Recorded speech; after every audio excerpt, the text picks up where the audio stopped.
We have news of a famous bounty hunter is joining the Mandalorian Season 2 saga that's supposed to be released this October 2020.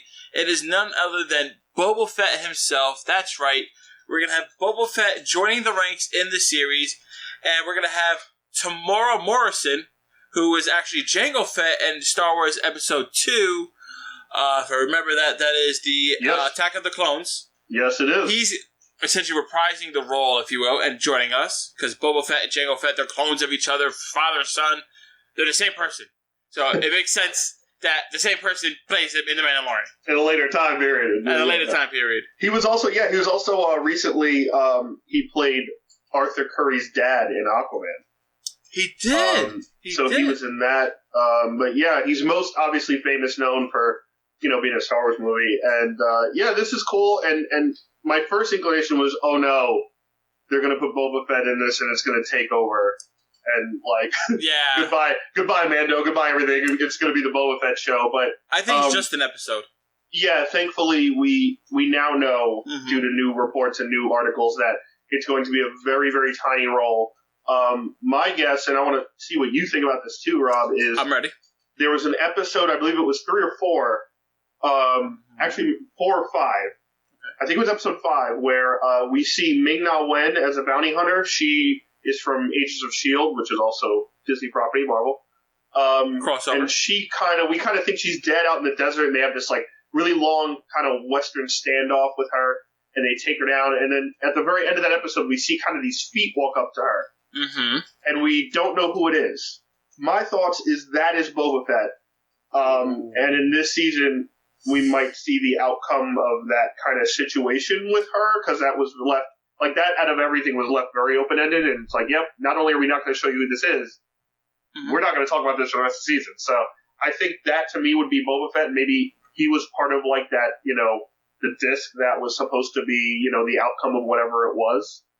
For that bounty, and she failed, or, he gets her on the team to be all right, we'll split the bounty, whatever. But that would be my guess. I like that theory. I mean, it's definitely an easy transition to bring such a big character into the Mandalorian series, seamlessly.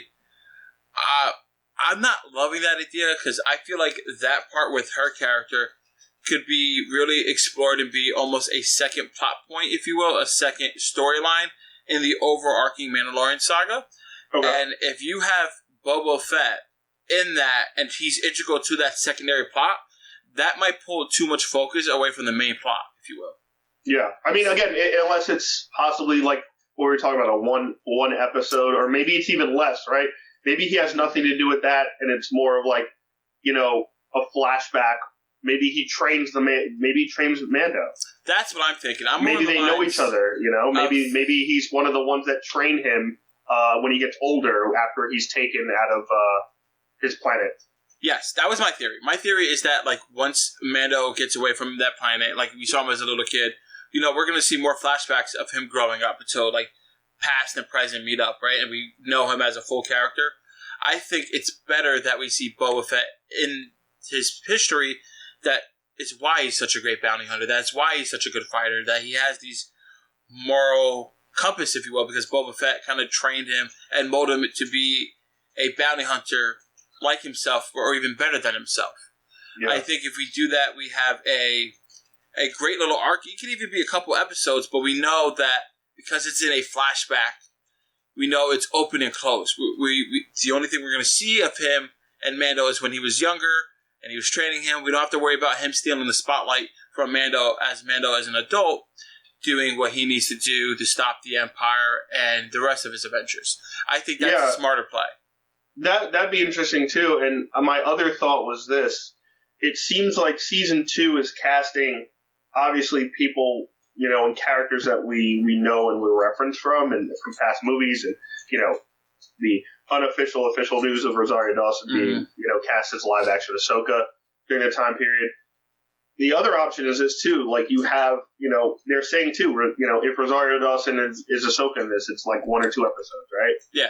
It seems like this season is not only going to try and push The Mandalorian forward into, more storytelling and obviously, the next season of any show, but also have a lot of back doors that kind of say, hey, Ahsoka could have her own show.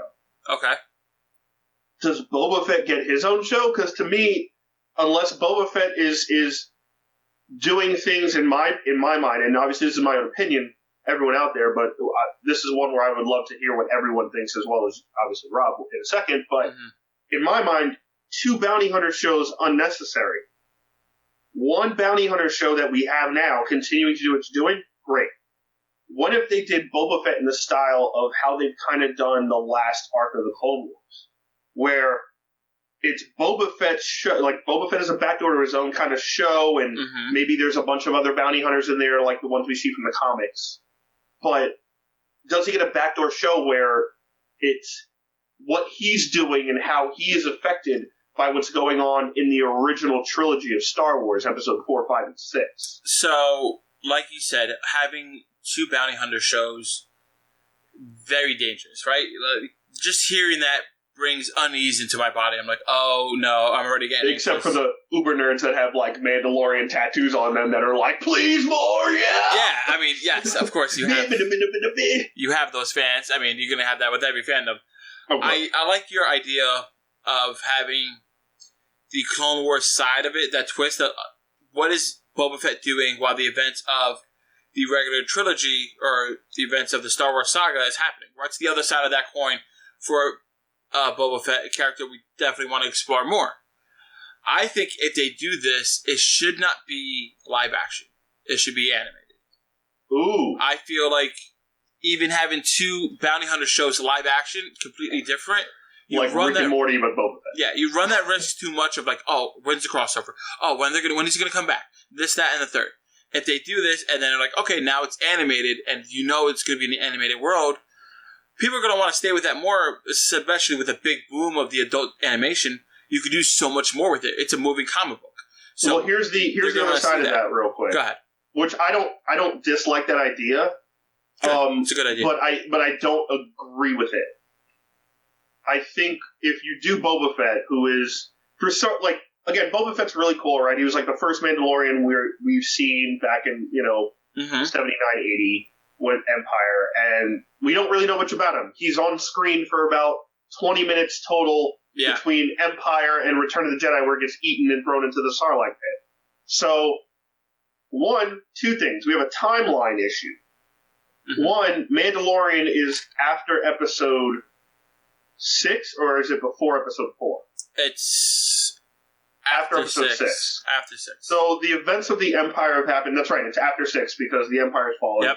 So Boba Fett right now is supposed to be dead because episode 6 he falls into the Sarlacc pit where he is as Jabba the Hutt uses 3PO to say, well, you will be slowly digested over 1,000 years. So obviously he escapes from that Sarlacc pit, which we've seen. If he is alive now. If he's alive and it's not a flashback. Agreed. Correct. So if, let's say, right now, current timeline 1, he survives somehow, right? He gets out, then that is a whole new line of storytelling. Yes. What I like better is flashback, because if they go back, that's the possibility, in my view, of a back door where you could do 4, 5, and 6 and what he's kind of doing on the other side of that. Because you can't do that if you're going to focus on him surviving the Sarlacc pit, which to me seems more likely because they did that in the Expanded Universe books that are now the Legend books. But obviously they've taken stuff from that to still use. Going back to my theory of that, I think it should be animated versus live action.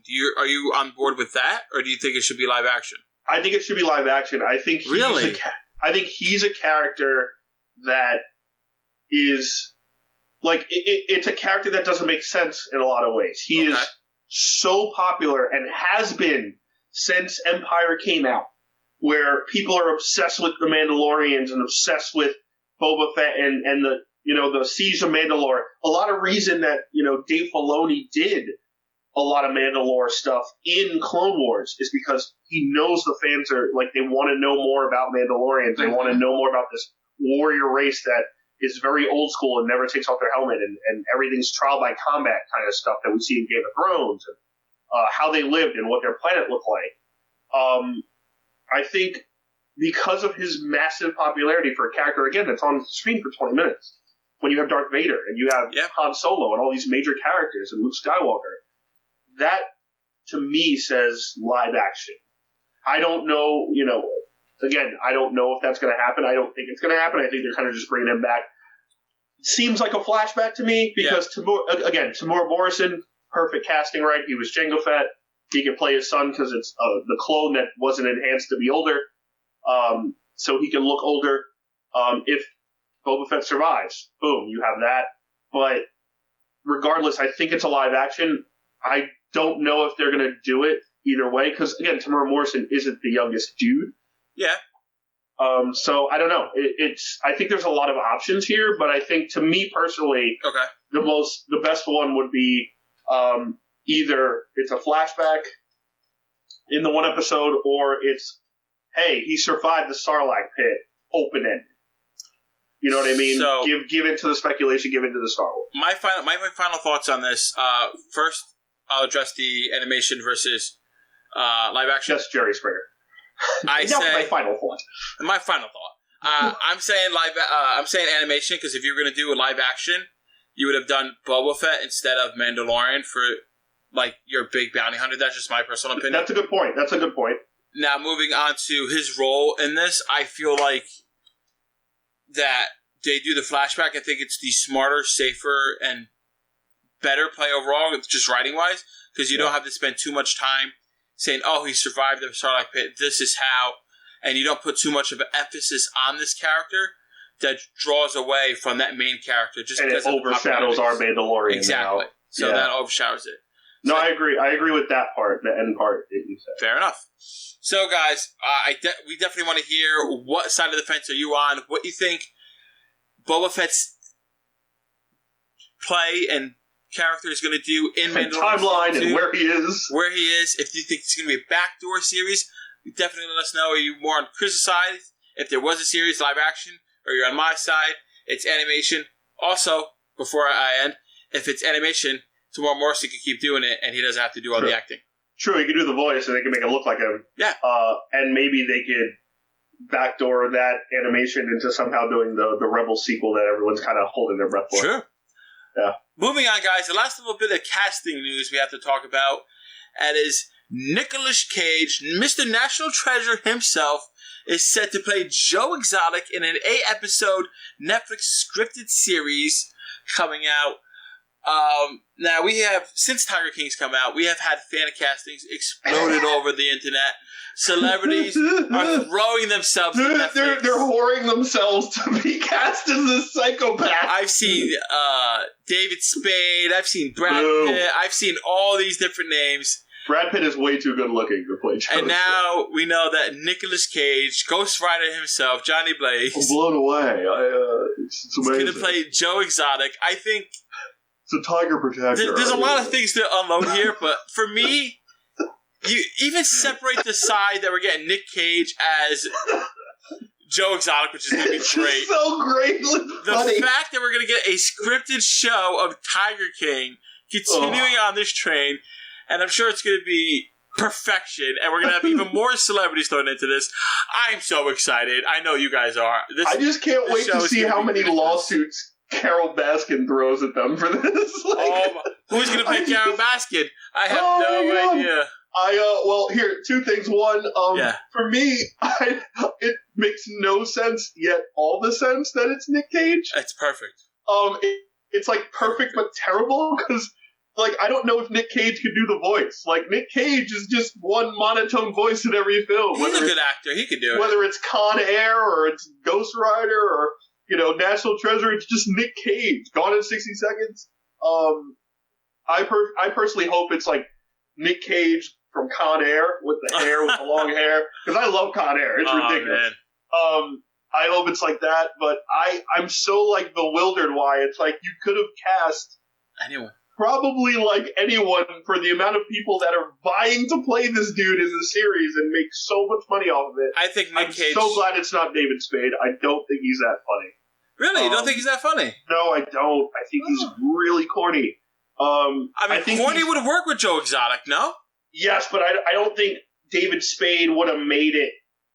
Like, David Spade in roles doesn't make it that role. He makes it David Spade as that role. Okay. It would have been just Joe Dirt. Like, that's what it would have been. Joe Dirt was a good movie. It's okay. I liked it. I like David Spade, like, in stuff with, like, I like Tommy Boy because of Chris Farley. Oh, like, how he used to play off of stuff like that. Like, stuff like that, I'm like, all right, I can deal with David Spade now. But, like, now I'm just like, I don't find him that funny. He's not a leading man, he's a supporting man? Is that what it is? Yeah, like, I mean, I get it. Nick Cage was, like, 90... Like, Nick Cage was, like, 80s, 90s action hero. Yeah. Face Off. The Rock. Con Air. Again, I love Con Air. Gone in 60 seconds. It's amazing. It's ridiculous. Stealing 100 cars and 200 cars in the night. But to me, like, Nick Cage, I mean, I'm sure that obviously they're going to blonde up as the mustache and do. Oh, I can't wait to see him in that. I just hope he goes like. I hope he goes like method actor and goes in depth, and it's just like he creates his own voice, so he's not like, oh, like I'm a tiger protector, or like I hope it's more like not him and not like I love these tigers. I'm the tiger fan. Like, and it's more like Joe Exotic, right? Like it sounds like Joe, like hey, yeah, man. I really hope, and I really hope to God, like the Netflix promo for this is Nick Cage doing his political speech where he's like, "I'm a rootin' tootin' gay pistol packing." Like, God. I hope it's just that. Yes. But my question now, since it's casting, and we're talking about casting, who do you want to play Carol Baskin and Doc Antle? Since we're doing since this is ridiculous in general, and Netflix definitely knows, like, hey, this is insane. And they're like, we can't do this, right? This is so ridiculously stupid. And the guy next to him's like, counting money, like, what do you mean we can't do this? He's like, all right, let's do it.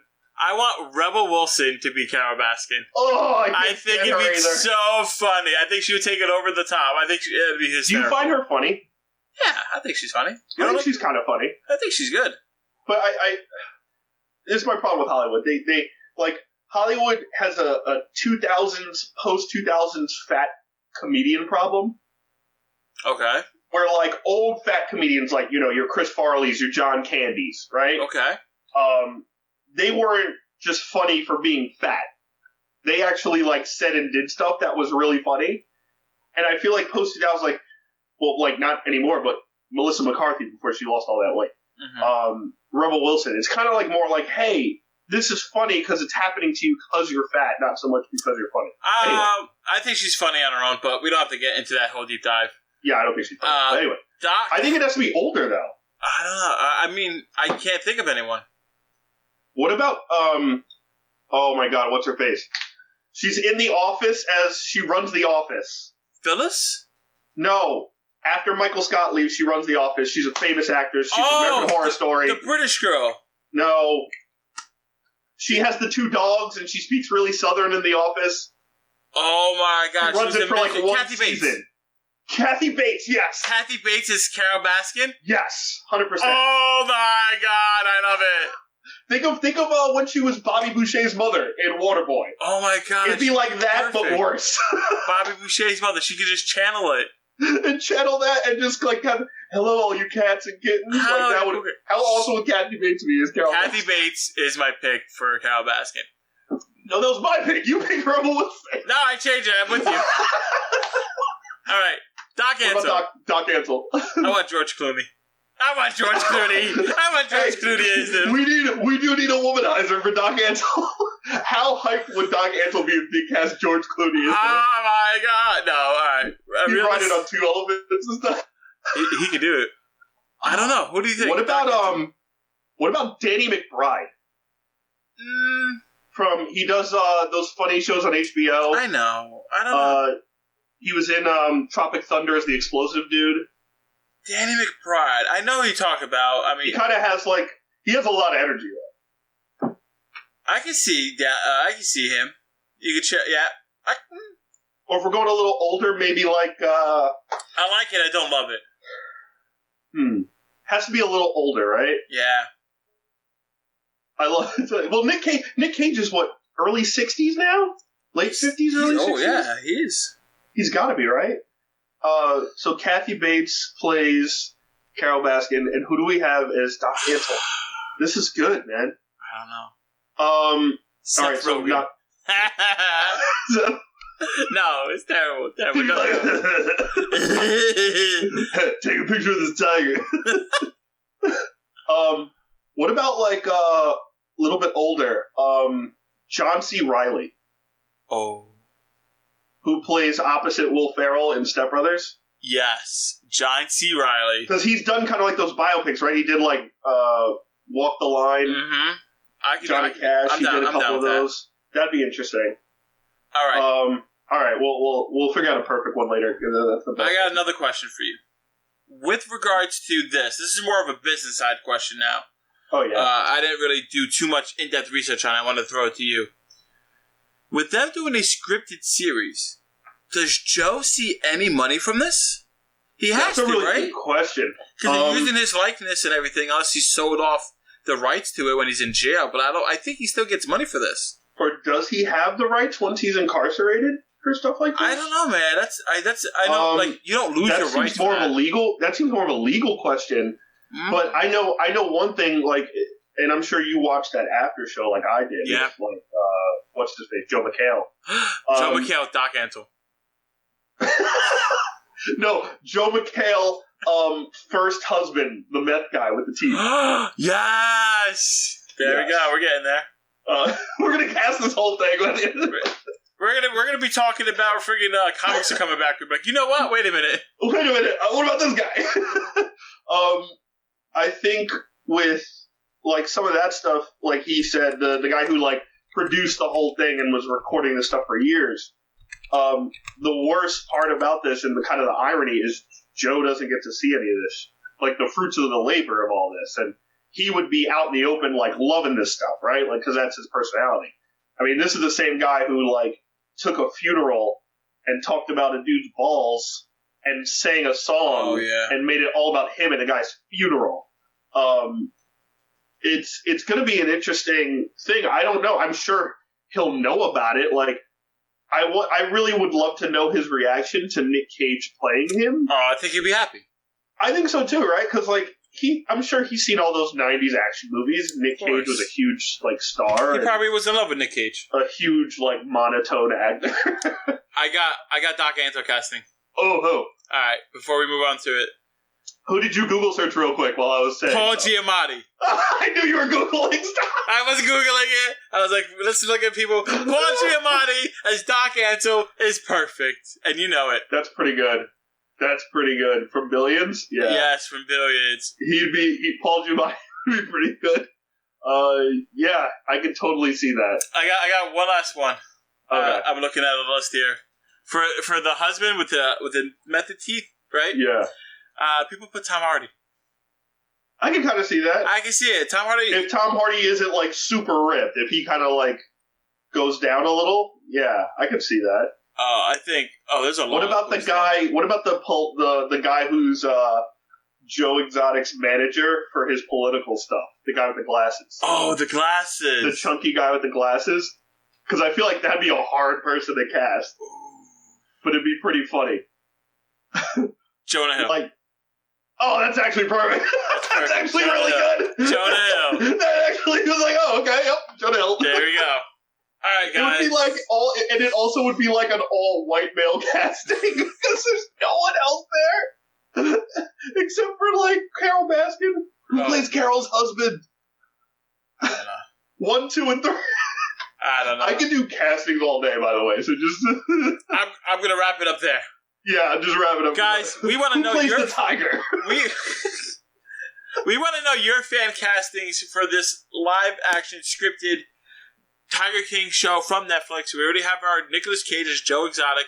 Who's your Carol Baskins? Who's your Doc Antle? Who's Joe? Let us know down below. We definitely want to hear your thoughts because this is too much of a fun time. It's ridiculous and it's amazing. I can't wait to talk about that.